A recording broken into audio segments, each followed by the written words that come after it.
Hello students. सांस्कृतिक मानवशास्त्र की 4 part हमने पढ़े हैं। पहला और दूसरा पार्ट हम पढ़ चुके हैं। पहला पुरातत्व शास्त्र था यानी कि आर्कियोलॉजी, दूसरा था प्रजाति शास्त्र यानी कि एथनोलॉजी, जो हम ऑलरेडी पढ़ चुके हैं हमारे पिछले वीडियोस में। और आज हम पढ़ रहे हैं भाषा विज्ञान, लिंग्विस्टिक्स। ये क्या है? ये भी सांस्कृतिक मानवशास्त्र की एक शाखा है और सांस्कृतिक मानवशास्त्र जो है मानवीय शास्त्रीय विज्ञान की एक शाखा है। ठीक है, तो देखिए हम शुरू से पढ़ रहे हैं, जब से हमने मानवशास्त्र का टॉपिक शुरू किया है कि मनुष्य और पशु में सबसे महत्वपूर्ण जो एक अंतर है वो भाषा का माना गया है कि मनुष्य के पास जो है प्रतीक बनाने की क्षमता है। प्रतीक का मतलब सिम्बोलिटिक पावर है उसके पास। वो जो है अपनी भाषा के माध्यम से समझा सकता है, प्रतीक बनाने की उसके अंदर कैपेबिलिटी है। पशुओं के पास भाषा नहीं है। तो मनुष्य के पास जो भाषा है उसके आधार पर वह अपनी बात को किसी अन्य को समझा सकता है और ये चीज़ ही उसको पशुओं से अलग बनाती है। मनुष्य और पशुओं में एक प्रमुख अंतर भाषा का होता है। भाषा मानव संस्कृति की एक महत्वपूर्ण अंग होती है। अब आप देखिए कि अलग अलग प्रजाति समूह में भाषा भी अलग होती है, ठीक है, और वो भाषा हमें समझ नहीं आएगी, उस ग्रुप को ही समझ में आती है। तो ये भाषा में जो विविधता है इसका अध्ययन करना क्या है, भाषा विज्ञान के अंतर्गत आता है, जो कि मानव शास्त्र की एक शाखा है। भाषा मानव संस्कृति का एक महत्वपूर्ण पार्ट होती है। भाषा विज्ञान मानव की संस्कृति के इसी महत्वपूर्ण अंग भाषा का वैज्ञानिक अध्ययन है। भाषा विज्ञान क्या हो गया? संस्कृति का जो महत्वपूर्ण भाग है मानव की संस्कृति का, भाषा, उसका यदि वैज्ञानिक अध्ययन किया जाए तो वो वैज्ञानिक अध्ययन जिस शाखा के अंदर किया जाएगा, जिस विज्ञान के अंतर्गत किया जाएगा, जिस शास्त्र के अंतर्गत किया जाएगा, उसी को भाषा विज्ञान नाम दिया गया है। भाषा वैज्ञानिकों की जो विशेष रुचि रही है वो भाषा, उसकी उत्पत्ति में, उसके विकास में और उसके व्याकरणीय गठन यानी कि उसके ग्रामेटिकल स्ट्रक्चर में होती है।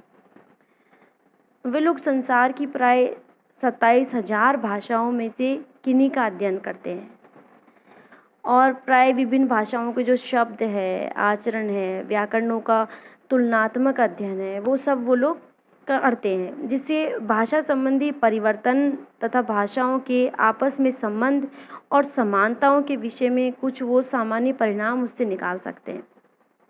कुल मिला के क्या हो गया, जितने मानव समूह इस भूमंडल में हैं उतनी ही भाषाएं बन गई हैं।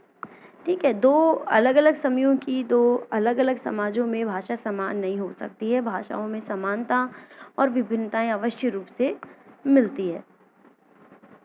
भाषा वैज्ञानिक उन सामाजिक तथा सांस्कृतिक कारकों को भी निश्चित करने का प्रयत्न करते हैं जिनके कारण भाषा में परिवर्तन होता है। भाषा में परिवर्तन क्यों होता है, कैसे होता है, कब ये परिवर्तन अधिक हो जाता है, कब ये कम हो जाता है, इन सब विषयों का अध्ययन करना भाषा विज्ञान के अंतर्गत आता है। भाषा विज्ञान का क्षेत्र केवल उन लोगों की भाषा तक ही सीमित नहीं है जिनका लिखित साहित्य उपलब्ध है। उसकी समान रुचि आदिम लोगों की भाषा में भी है। जितना कि वो सभ्य समाज का अध्ययन करने में इंटरेस्टेड है, उतना ही वो आदिम लोगों की भाषा में भी इंटरेस्टेड है। इससे स्पष्ट है कि भाषा वैज्ञानिक सभी प्रकार की भाषाओं की उत्पत्ति, उनके विकास, उनके विस्तार का विश्लेषण और उनकी जो व्याकरण है उसके गठन के आधार पर उसका तुलनात्मक अध्ययन करते हैं, उसका वर्गीकरण करते हैं और इस प्रकार उसके तुलनात्मक अध्ययन के द्वारा विभिन्न भाषाओं की सामान्य विशेषताओं को और मानव समाज में विशेषकर संस्कृति और सभ्यता के विकास के महत्व को खोज निकालता है कि किस तरह से भाषा जो है संस्कृति के विकास में सहायक है, वो किस हद तक मानव के विकास में सहायक है और समाज में संस्कृति पर उसका क्या प्रभाव पड़ता है। इन सभी का अध्ययन जो है मानव शास्त्र की ये शाखा है भाषा विज्ञान, जिसके अंतर्गत होता है। मानव की संस्कृति के एक महत्वपूर्ण अंग का वैज्ञानिक ज्ञान हमें भाषा विज्ञान से होता है, इसलिए इसे सांस्कृतिक मानव शास्त्र का एक प्रमुख उपविज्ञान मानना ही उचित होगा। लेकिन इसका क्षेत्र इतना महत्वपूर्ण है कि मानव शास्त्र के अन्य जो उपविज्ञान है उनकी अपेक्षा भाषा विज्ञान कहीं अधिक स्वतंत्र और स्वयं में पूर्ण है।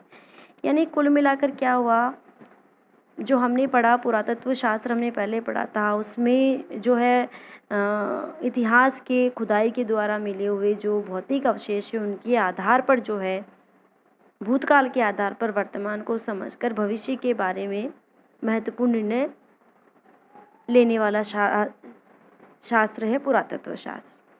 सेकंड, एथनोलॉजी, प्रजाति शास्त्र के अंतर्गत हम ब्रह्मांड की, इस भूमंडल की जितने भी मानव समूह हैं उनके अंदर जितनी भी संस्कृति है, अलग अलग मानव समूह की संस्कृति भी अलग अलग होगी, तो उनमें समय और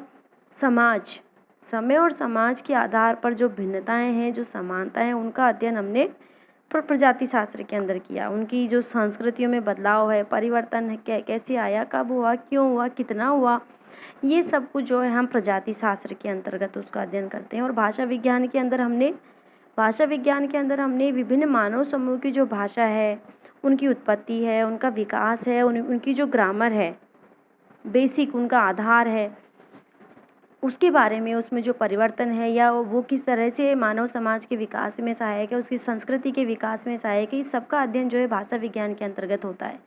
ठीक है, तो और हम आने वाले पार्ट में हम पढ़ेंगे सामाजिक मानव शास्त्र।